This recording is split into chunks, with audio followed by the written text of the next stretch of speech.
Josh S., you are up next, sir. Hello. How's it going? Hey, what's up, Bart? Pretty good, Josh. Where do you play out of? I know that you've called in here before.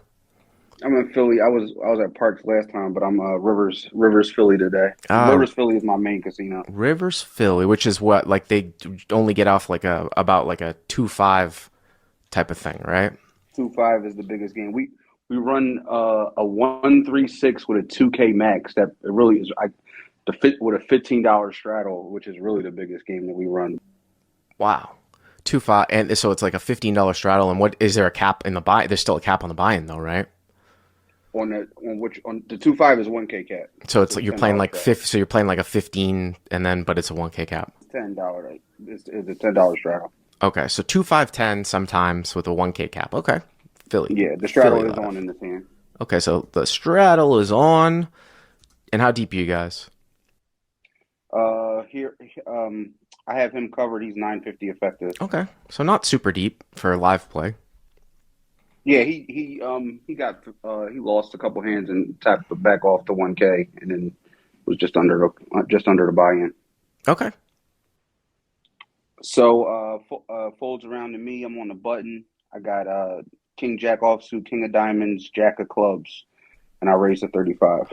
so Hero raises here.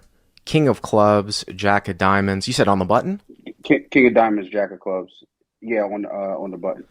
to 35, and that's about the standard open, I would assume here at 2-5-10. Yeah, with the straddle on, Yep. that's Okay. standard. Yep. So he's in the straddle. He defends with a call. So straddle calls, and we are off to the races. So the Okay. flop comes out Jack of Spades, Ten of Diamonds, Four of Hearts. Jack of Spades, Ten of Diamonds, Four of Hearts. Hero has King of Diamonds, Jack of Clubs. Definitely worth a value bet if checked to for sure. Yeah, absolutely. He checks to me, and I bet $30. So straddle checks and hero goes kind of in between here for 30. I got to be honest with you. I think I might take a little bit of actually a larger sizing here. I think I might take Mhm. a little bit of a larger sizing just because this board's kind of connected here. You figure to have the best hand. I don't see any pair kind of folding. I don't know what like range calls here for 30 that wouldn't call for like 50. You know what I mean? Okay. I'm kind of trying to think of it. I still even think like 4 or 5 suited is going to call, for 50 as opposed to 30. So I think I actually might size up here a little bit. I know the board's rainbow, and I don't know if you would have bet larger if it was a flush draw board, but that's how I would Yeah. attack it. Normally, I kind of go like more like a two-thirds on a little bit more draw heavy, like flush draws. I know there's straight draws out there, but um, and sometimes like if I unblock top pair, like if I had like middle set, I would probably go bigger. But because I had a jack, I don't know. I do like 40%. So Hmm. yeah, a little bit in between. So did he call? Yeah, he calls. All right. So Straddle calls, and now we're at So about 135, something like that. should be no 30 and 30. It should be like 160. Yeah, like 160. 35, 35, 60. Oh no, 75. 130. Yeah. Okay. One 135. 135. Yep. Yeah. So the turn is King of Hearts. Turn here is the King of Hearts. So you now make top two, right? Top two, right? Top two. Now Queen nine Yeah. obviously comes in here, right? Yeah. Queen nine and ace queen now are straight, but I do have top two. Right. You do have top two. I mean, that's definitely not going to stop me from betting here if check two. I don't think. No, I bet about two. I bet 90. I bet two-thirds, a little more than two-thirds, So 75%. okay. So check. Hero goes 90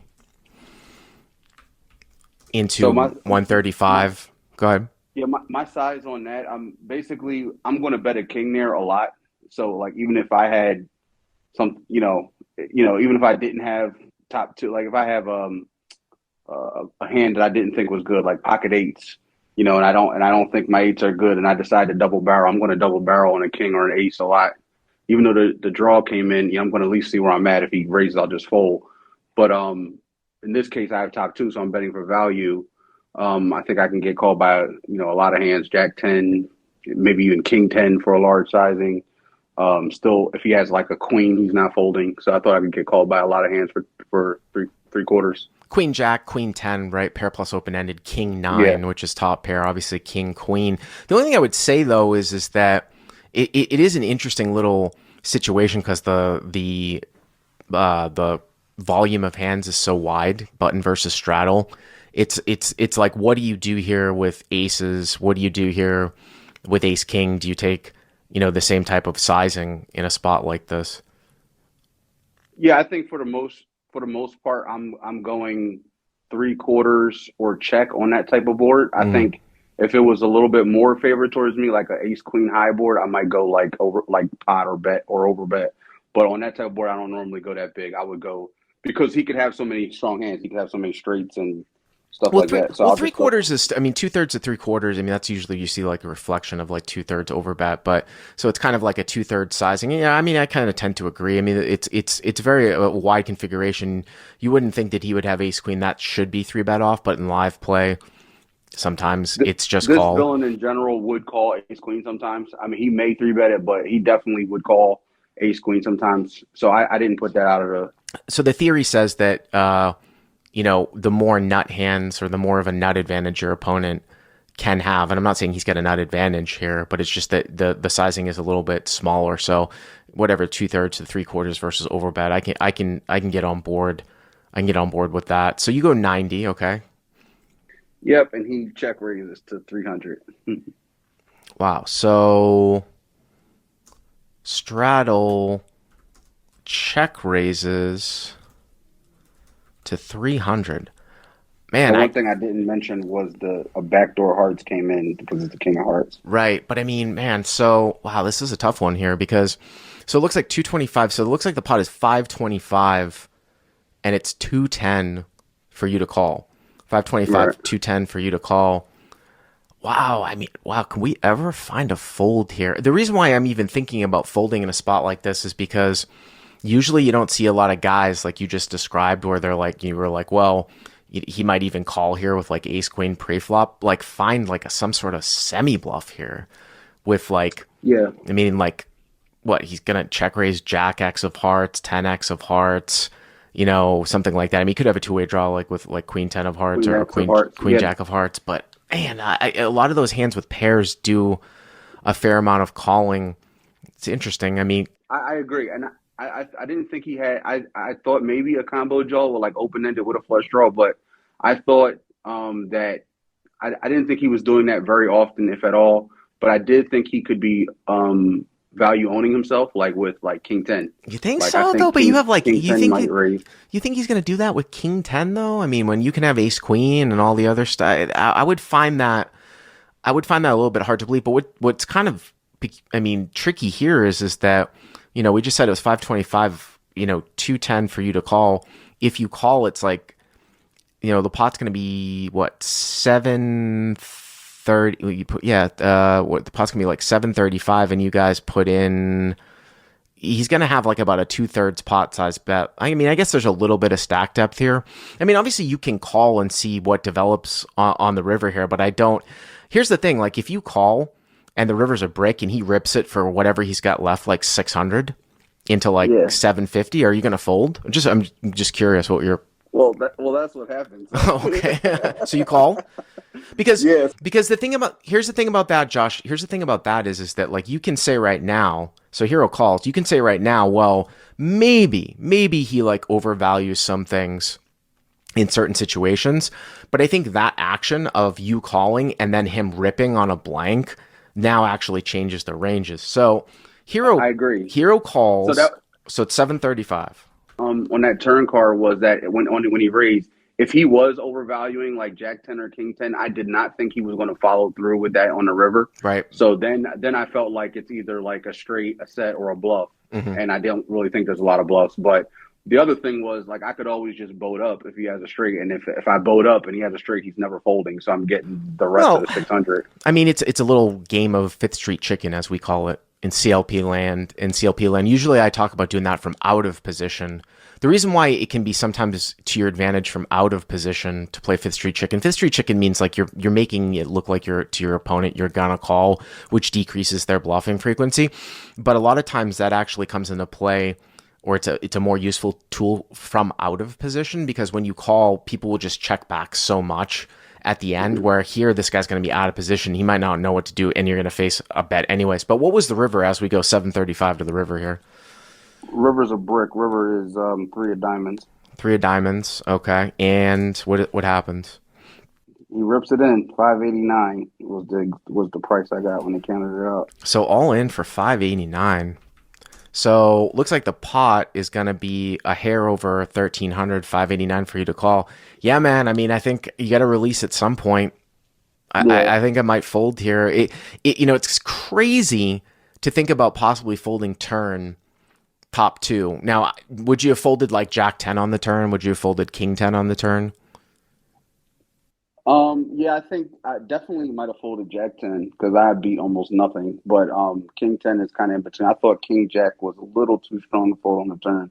And then, like I said, I was also thinking if he did have a straight, I'm paying 200 to win the whole stack. The full what $1,800 pot if I bowed up. So, but yeah, I did plan on folding the turn, and I did end up folding. I'm pretty cool with the guy. I asked him, I told him what I folded, and he said he had a set of tens. So the straddle says 10-10, which was not 3-bet off pre-flop. So a couple of people in the live chat are saying, why not just put it in on the turn if like he's jam? gonna... You want me to jam? Well, I think their perspective is either just fold on the turn. Why are you folding here on a brick river? And I have a response for that, right? I have a response for that in the sense that, again, just like we talked about, the fact that he is jamming changes things and it decreases the bluffing frequency. And even from a theoretical perspective too, like you can have a combo draw on the turn that gets check raised that's not supposed to be followed through with a jam. But the patterns that I see in live play, you can sometimes call with a hand where you don't know whether or not you're good. You have equity to improve to the portion of your opponent's range where you're behind. And sometimes you're good. This is why I talk about it's a little bit easier to do this from out of position, this Fifth Street Chicken thing. But sometimes you're good, and then you won't face the bet at the end. But when this goes down, like in this spot where the dude check raises turn and then rips river, like I can get on board with Josh kind of finding it hard to fold top two, but even on a brick, if he that now rips it, like that changes a whole lot. So I don't mind the way that you played it here, Josh. Obviously it's much easier for you to call a check raise with a set because you have more equity. I mean, it's kind of interesting, right? Like if you had like pocket fours here, does that change anything? Pocket fours, you're ahead of King Jack yourself, right? But then again, now he rips it at the end. It's interesting spot.